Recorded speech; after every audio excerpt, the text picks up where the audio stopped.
boy, so excited to be welcoming our guests to the studio this morning, Miss Belinda Chapple.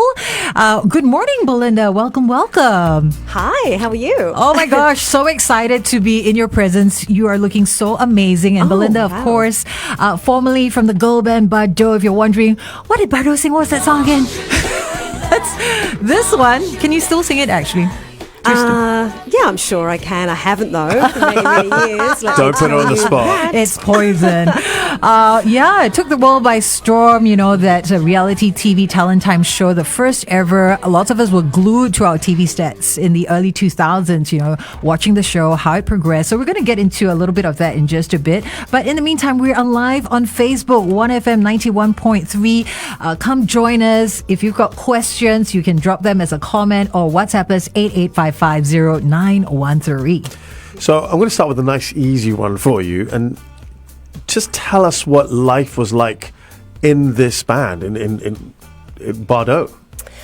Very busy is what it was, first and foremost. No, I mean, our schedule was just off the charts. Right. We were working sort of 5 in the morning till sometimes 1, 2 in the morning, doing all sorts of things from radio like this, early morning radio, to recording, to photo shoots, rehearsals for live shows, all sorts of things, yeah.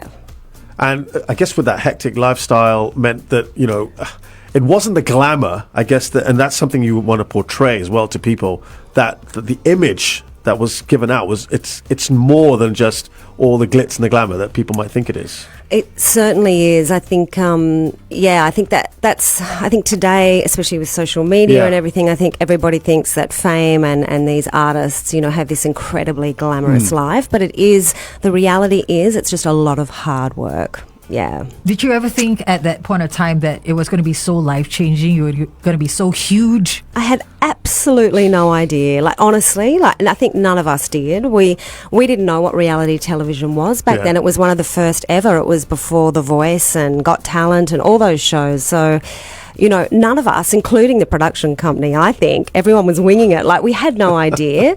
And then, obviously, when it went to air, and then it did so well in Singapore and other places, it was just phenomenal. It was an incredible experience. But yes, very life-changing, and I wasn't really prepared for that kind of fame. I was just so passionate about song and dance, and I hadn't really thought about that side of it at all. And that's what my book's about. I've just released a book called The Girl in the Band. Yeah. Yeah, and I mean, that's what we want to, really delve into, because this book, you talked about The Girl in the Band, you talk about a lot of things that went behind the scenes that, again, we wouldn't know about. Yeah. Right? Now, you've actually used the phrase heartbreaking betrayal. What was that about? Look, I mean... Yeah, in a way it was. It absolutely was. We had a band member that kind of went off to do a solo career, and we had no idea. I personally had absolutely no idea what was going on. Happen. Yeah, and it was in the pipeline for a while, and there were management involved and that kind of thing that knew and were planning the career, and then we were just literally told overnight. So, yeah, that was really tough. Oh. Yeah, really tough. Yeah. Now, the book does reveal quite a bit, including how maybe there was, levels of exploitation, how you had to conform to a certain image. We'll unpack all of that on Facebook Live. So do come join us. Once again, it's Facebook Live, 1FM 91.3. Send us your questions as well for the gorgeous Belinda, 88550913. Back with more in just a bit.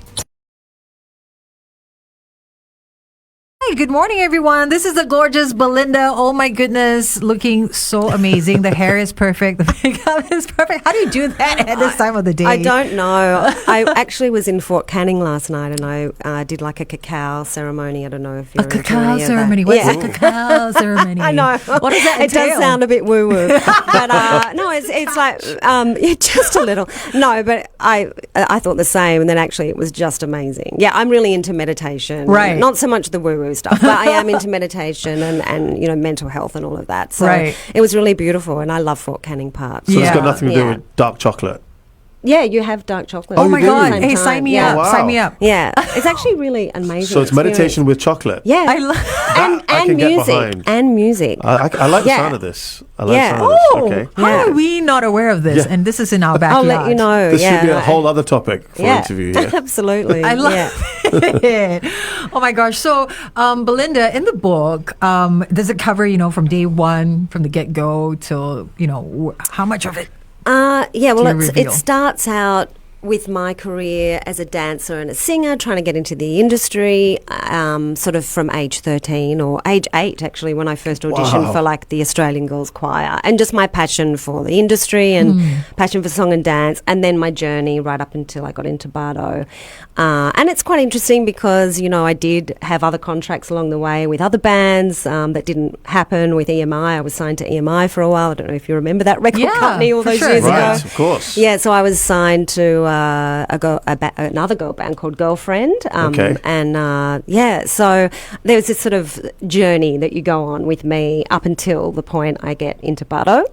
And then, the book finishes at the end of Bardot. Everybody's like, I wanted to know what happened to your life after, but I don't know, it just seemed to be the right time to finish it there. Yeah, artistically for me. But maybe I should have gone on, but then that would have been 2 more books. If I tried to fit in. Maybe in a couple of years. Maybe. You'll be ready to tell that story. Why did it take so long for you to get down to writing the book? Was it It's all percolating? COVID's fault.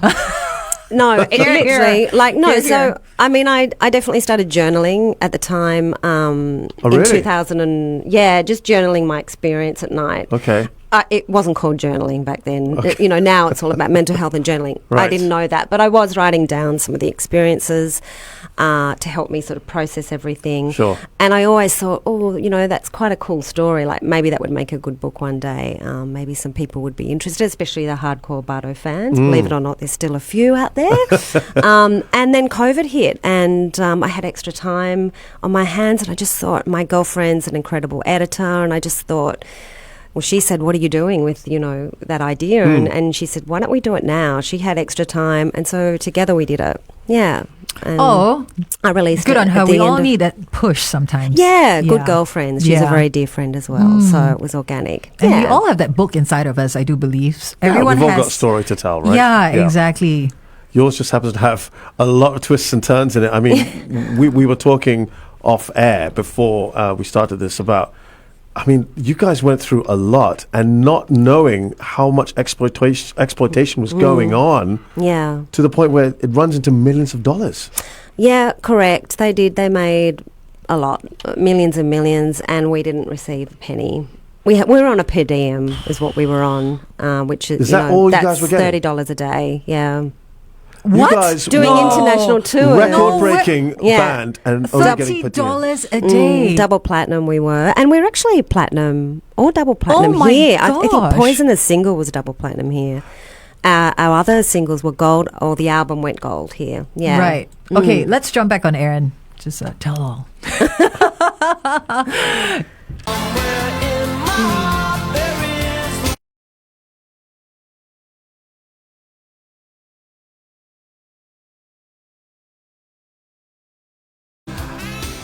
Aztec Camera with Somewhere in My Heart. Yeah, 1FM 91.3 Good Times, Greatest Hits. We are talking to Belinda Chapel, who's an Australian singer, of course, with the band Bardot, and she's an author of Girl in the Band, which is documenting about your life and time in the band. We're talking now about how, despite being such huge selling artists, you guys were only getting per diems of 30 Aussie a day. correct. And, for the first I mean, year. I find that astounding, but didn't you guys push for it? I mean, that would be what a lot of people are thinking. Who were you talking to say, hey, where's the other money?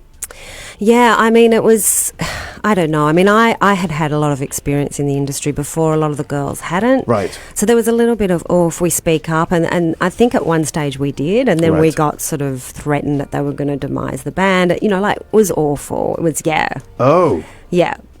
Yeah, it was next level. It was really bad. It's So there were surprising. threats It's just as well. surprising the level Yeah. of exploitation that happened back in the day. I mean, it's the first. I mean, there was no precedent to it, but still, Yeah. you would think that would be fair wage or compensation, etc. Yeah. Especially since you were touring around the world. Yep. $30 a day. I mean, come on. No, I know. Some people make more at McDonald's. Well, I don't think it would happen now because of social media. Yeah. You know, there's more. You've got more power as an artist to look after yourself. But Were you told you need to be grateful for the a opportunity? little bit. There was a little bit of Okay, that. In right. fact, there was a lot of that. Yeah, Wow. well, that was what they said when We've made you. Yeah. Is that how it kind of came yeah, across? more or less. And because two of us had fathers and partners that were really not happy about it, and they questioned it, and that was the response. You should just be lucky that you've been given this opportunity. And Oh my gosh. Wow. Hey guys, we're live on Facebook as well, facebook.com/1FM91.3. We're getting some comments. Desmond actually says, I love Bardot. Belinda, you look amazing. What is your secret? My secret, I mean, I try and live healthily. Like I look after myself. Yeah.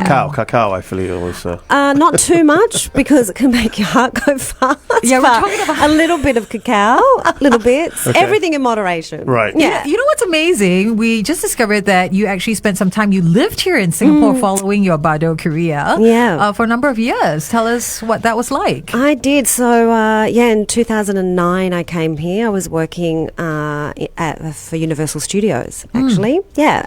And I was here for about 4 or 5 years. And then I went back to Australia. I was living in London.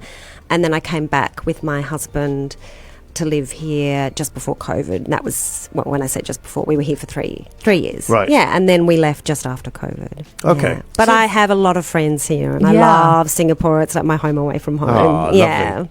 We welcome you anytime. And it's really weird. Like when I think back to my time in Bardot and the mayhem, at Changi Airport and all the fans and HMV, or was it Tower Records in Orchard? HMV, I think. Well, we had Just both like then, right, back then. Yeah.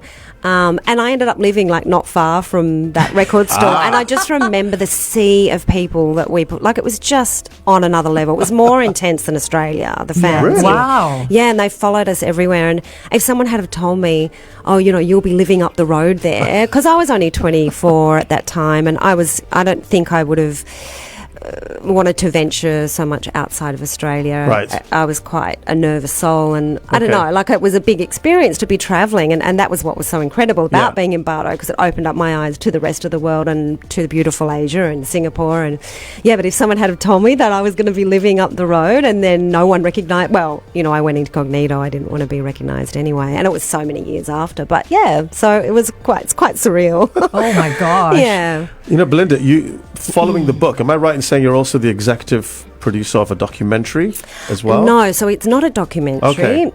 It's a fictitious TV series called Paper Dolls. It's on Paramount Plus. You could probably watch it with a VPN. Right. Yeah. Is it it's loosely based around a group it's a that's girl like band. Okay. Yeah, the girls are not like Bardot at all. Okay. We were very serious about our craft, and these girls are a little bit not so much. Are there elements from your book? What's there's happened? elements. There's bits and bobs, but it's definitely fictitious. It's not our story. Okay. But it's based off a TV show. The girls are formed from a TV show. Right. And you've used some of your experiences. Of course. To put into that. I didn't write the TV show. I sold the concept, but I was Right. executive producer, so I did have some say in the casting and that kind of thing. So, Fascinating stuff. Yeah. We can't wait to find out what else you've been up to as well. So do come join us as we chat live on Facebook. Back with more of Belinda in just a bit. The Brightside with The inspiration again for Paper Dolls, was it about your life as part of Bardot, or just something that you've been observing in life, since how media has changed people? Yeah, a little bit of that, I think, because it was just before social media. That time, 2000. So it's set in the year. It's actually set in 1999. It was that, and just that it is, such an interesting process that you have 5 women or 4 women in a band, and there's so many bands, in the world, and you've got that incredible relationship and that bond that you form, and also it is like being in a marriage, without obviously the intimacy side. Right. And I just thought that would make a really interesting TV show, and you've got 5 lead characters without trying to find them, if that makes sense. Yeah. Because if it's about a band, there they are. That's and it, then it's that intricate relationship between 5. Yeah, so that was really what sort of inspired me to conceptualize it and pitch it, and And have you got any more in the pipeline? I have. Ooh, There's more to do come. tell. Yeah, Are I've got two. Are they related to Bardot, or is it going to be? Not at all. Okay. They are related to some of my experiences in the modelling world. And in the beauty pageantry world, and so I'm working on two really exciting projects. Do they talk about based on true stories? Yeah. Are they talked about the sort of the darker side of it? Oh yes, that people again definitely do not see. Okay, yeah, right. Yeah, it's the pressure of the modelling world and the music industry, especially in our days. We were always scantily clad. They had us in all sorts of sort of outfits, and there was that incredible pressure to, have the perfect body as such, and so the pressures that come with that as well. Yeah, definitely. I mean, we had a clause in our contract that said we couldn't change our appearance, which is more or less. I said to my lawyer, "What does that mean?" He's like, "Well, you can't put on weight. That's basically what that's in there for." And then, of course, I think I didn't really listen to that. I just created my own pressure from being in the public eye, and so I got an eating disorder, and that's all in my book. It's not easy. Yeah, I think at that age as well, you're trying to conform to a certain image. Yeah. Did everyone go through that? Was that equally tough on every member? It was, yeah. In different ways, yeah. And looking back on that experience, what advice would you have for someone who's trying to break into the industry now? Do you give in to that, or at what point do you compromise and say, okay? I think first of all, you've got to be really. My advice would be to be really passionate about what you're doing and not about the fame. So if you're really passionate about song and dance and you want to work with the best writers, that was sort of what my passion was. It wasn't about being famous. I was singing in bands at the time, and I just wanted to, come into beautiful studios like this and have really good sound and, record in good studios instead of home studios. Yeah. And that was what drove me, I would say just be really sure that you're really passionate about your craft first before, I feel like don't go into it for the wrong reasons. So we had obviously put this out there to our listeners that you were coming in today. Right. The overwhelming question that we got was, is there going to be a reunion? I'm sure you get asked this all the time. Look, I think that ship sailed. There was talks. We had a 20-year anniversary 3 years ago around COVID, actually. And, we couldn't do anything because I was here in lockdown and they were in lockdown, and we did get online and sing together, three of us. Yeah, it's all on YouTube, I think, somewhere. And on our Instagram, there is an Instagram page, believe it or not, with some old footage. And, there's a wonderful guy, Joe Daddick, who put that together. And so no, look, we talked about it, but it is difficult. You think that ship has sailed? I think so. Okay. Yeah. Oh, yeah. All right. Let's just go back and let the fans know on air that that's not probably going to be happening.